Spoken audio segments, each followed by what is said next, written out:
بسم اللہ الرحمن الرحیم۔ السلام علیکم ناظرین، ایک بزرگ اپنی آپ بیتی میں بیان کرتے ہیں کہ میں ایک قافلے کے ساتھ مکہ مکرمہ کے سفر پر روانہ ہوا۔ ہمارے قافلے میں بہت سے لوگ تھے۔ جیسے ہی ہم عراق سے نکلے تو ایک عراقی شخص بھی ہمارے ساتھ چل پڑا۔ اس کا گندمی رنگ کثرت عبادت کی وجہ سے پیلا پڑ چکا تھا۔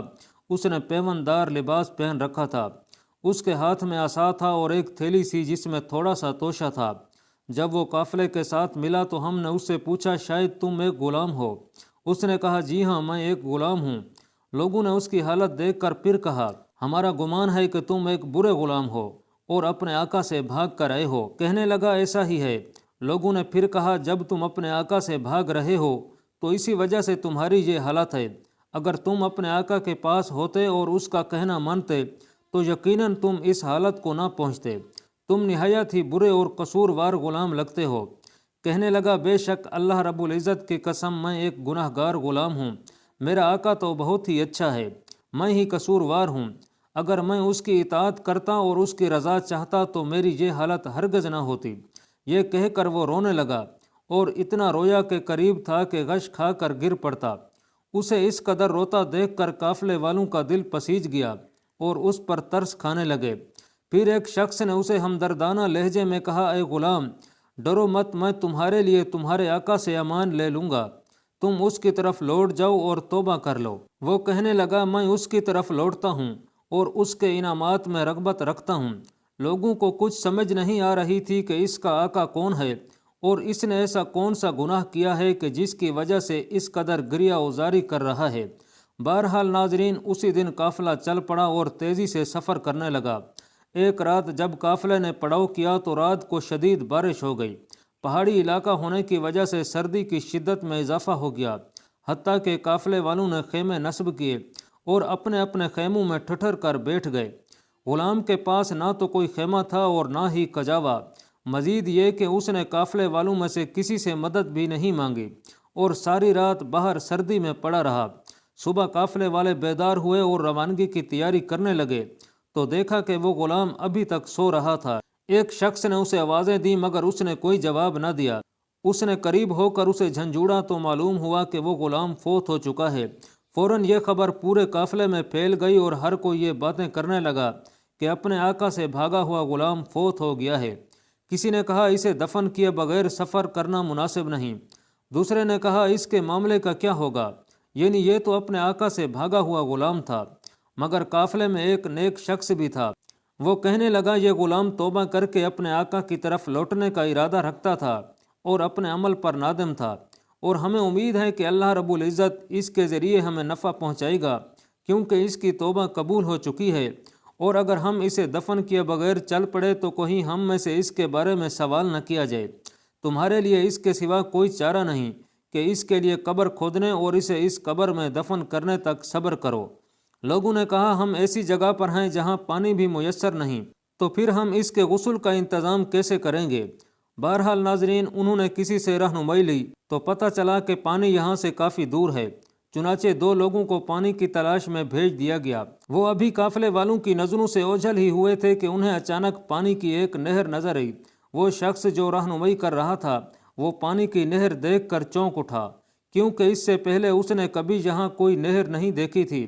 جب وہ لوگ قریب ہوئے تو اس کی حیرت کا سامان نہ رہا، کیونکہ نہر کا پانی گرم تھا اور اس سردی کے موسم میں یہاں گرم پانی کی نہر کا ملنا کسی عجوبے سے کم نہ تھا۔ وہ پانی لے کر قافلے میں واپس لوٹ آئے اور تمام ماجرا کہہ سنایا۔ سب لوگ حیران تھے اور اب ان کو یقین ہوئے جا رہا تھا کہ یہ غلام کوئی عام شخص نہیں تھا۔ پھر ان لوگوں نے اس غلام کے لیے قبر کھودنا شروع کی تو سخت پتھریلی زمین انتہائی نرم محسوس ہوئی، اور جوں جوں وہ قبر کھودتے جا رہے تھے ایک عجیب مہک ہر سو پھیلتی جا رہی تھی۔ شرکائے قافلہ پر سناٹا چھا گیا۔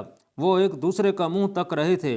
ہر کسی کے ذہن میں ایک ہی سوال تھا، یہ غلام کون تھا؟ کہاں سے آیا تھا؟ وہ اچھا تھا یا برا؟ مگر ہم لوگوں نے اسے باہر سردی میں کیوں چھوڑ دیا؟ رعب و گھبراہٹ کی ایک عجیب کیفیت تھی۔ اسی عالم میں لوگوں نے فیصلہ کیا کہ جب تک قبر تیار نہیں ہوتی تب تک ایک خیمہ نصب کر کے اس کی میت کو اس خیمے میں رکھ دیا جائے۔ پس ایک خیمہ نصب کیا گیا اور غلام کی میت کو اس میں منتقل کر دیا گیا۔ پھر ایک نئی بحث چھڑ گئی۔ ہر کوئی یہ کوشش کرنے لگا کہ اس کو کفن میں دوں گا۔ بالآخر یہ طے پایا کہ ہر کوئی باری باری کفن دینے میں حصہ لے گا۔ چنانچہ جب وہ لوگ خیموں میں داخل ہوئے تو یہ دیکھ کر حیران رہ گئے کہ فضا خوشبو سے معطر ہے اور غلام کی میت پر کفن بھی پڑا ہوا ہے۔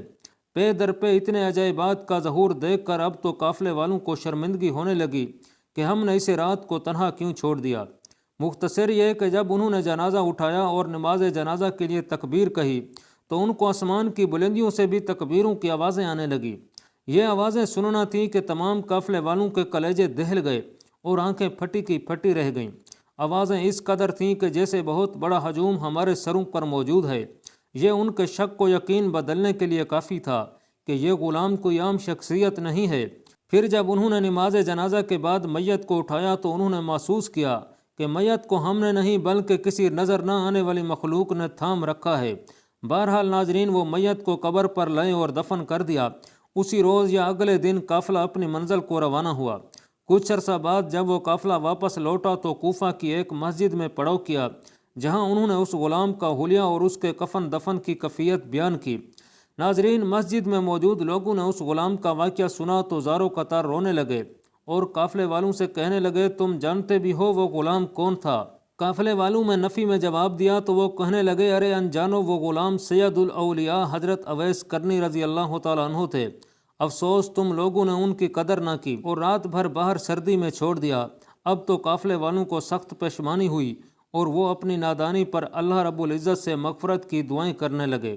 دوستو، یہ وہی اویس کرنی ہیں جن سے مغفرت کی دعا کے لیے حضور صلی اللہ علیہ وسلم نے حضرت عمر کو وصیت فرمائی تھی، کہ جس کا ذکر صحیح مسلم شریف کی ایک حدیث پاک میں بیان کیا گیا ہے۔ امام ذہبی فرماتے ہیں، آپ متقی و زاہد اور بہترین قدوہ تھے۔ آپ اپنے وقت میں تابعین کے سربراہ تھے۔ آپ کا شمار متقی اولیاء اللہ اور اللہ کے خاص بندوں میں ہوتا تھا۔ اور امام نووی رحمۃ اللہ علیہ نے شرح صحیح مسلم حدیث میں آپ کے فضائل میں ایک باب قائم کیا ہے۔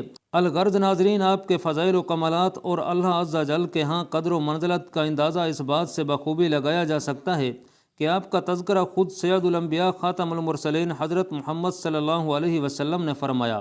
یہاں تک کہ آپ کی وفات کا تعلق ہے تو اس میں کچھ مختلف روایات ملتی ہیں۔ جو واقعہ ہم نے بیان کیا ہے وہ علامہ ابن جوزی علیہ رحمہ کی تصنیف بحر دموع سے لیا گیا ہے۔ اس کے علاوہ امام حاکم علیہ رحمہ نے المستدرک میں روایت نقل کی ہے۔ آپ کی شہادت جنگ صفین میں ہوئی تھی، جبکہ کچھ اہل علم کا کہنا ہے کہ آپ کی شہادت آذربائیجان کی جنگوں میں ہوئی تھی۔